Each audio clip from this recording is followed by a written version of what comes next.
Hello everyone. So they'll be reviewing this Overflod Entity MT that you can get for free if you place top 4 for 1 day in a row in a Street Series race. It's based on the Koenigsegg Jesko and the attack and absolute trim levels or variants of the real life Jesko. What I mean by that is that it features customization similar to both variants of the cars I'll get into in a bit. So if you want it to look like an attack trim level, or absolute, you can do that with this car, no problem. So Rockstar really paid attention to detail with the car. But with that stuff out of the way, the options that you have to choose from here are pretty good. I'm gonna make mine look like the attack trim level, which basically comes with a big wing in the back. Uh, and here, now that I caught up with the customization here, the exhausts are pretty decent. There's some options that look similar to the Pagani exhausts, which is pretty cool, as you can see right there, the quad exhausts. I did kind of spoil it for myself and go through these options before recording, just to see how close I can get to the real life Jesko.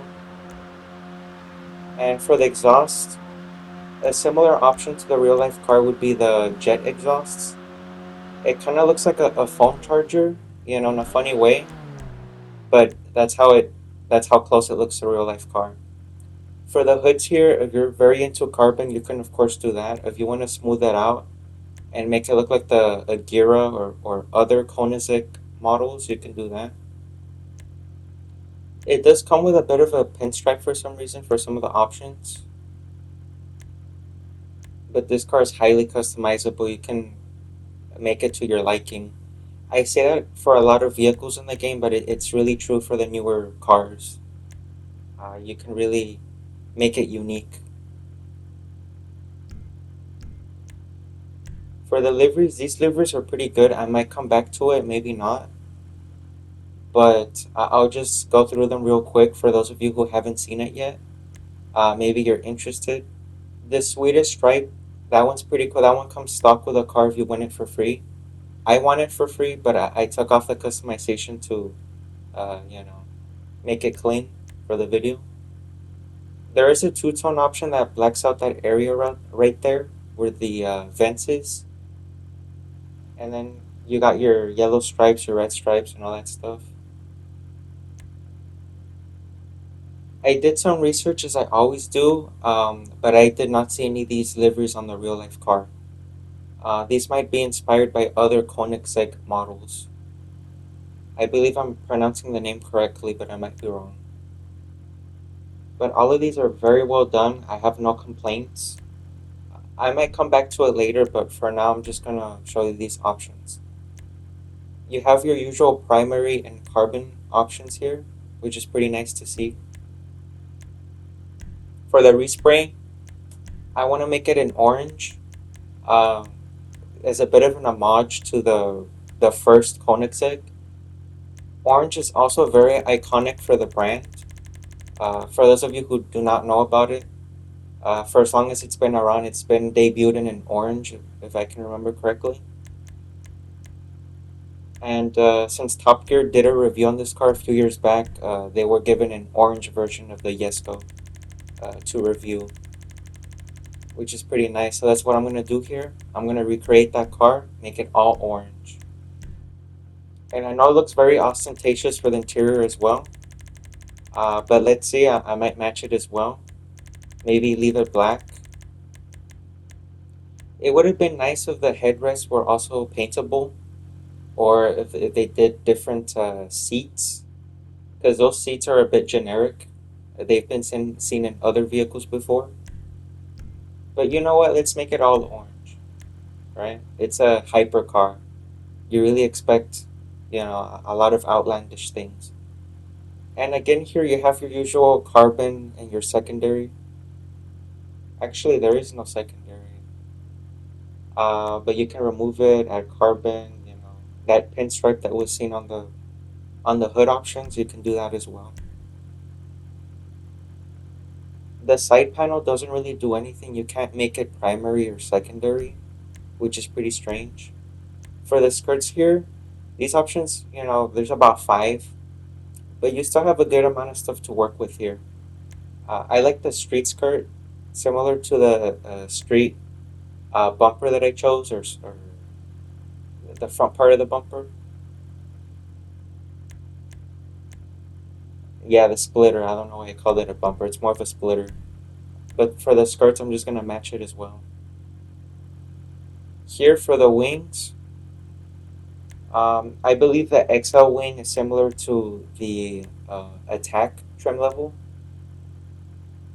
or absolute.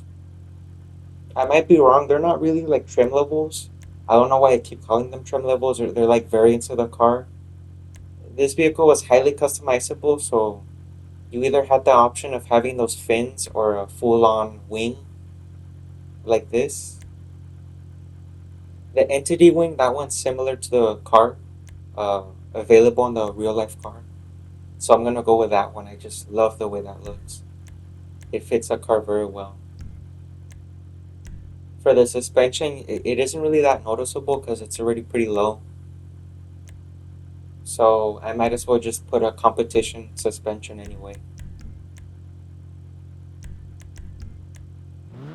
For the wheels, I would just leave the wheels alone. They look similar to the real car. And there's a bit of orange in there to add some more contrast with the black. All that's left for me to do is to show you the window tint. And when I'm done with the window tint, I'm going to give you a closer look of the engine model and then discuss the performance. So see you there in a second. Detail is decent and texture quality is great. For some reason, the front or the front trunk here has a pillow. It looks like a pillow for some reason, but the texture looks very nice. It looks very soft. The interior here is shared with other vehicles such as uh,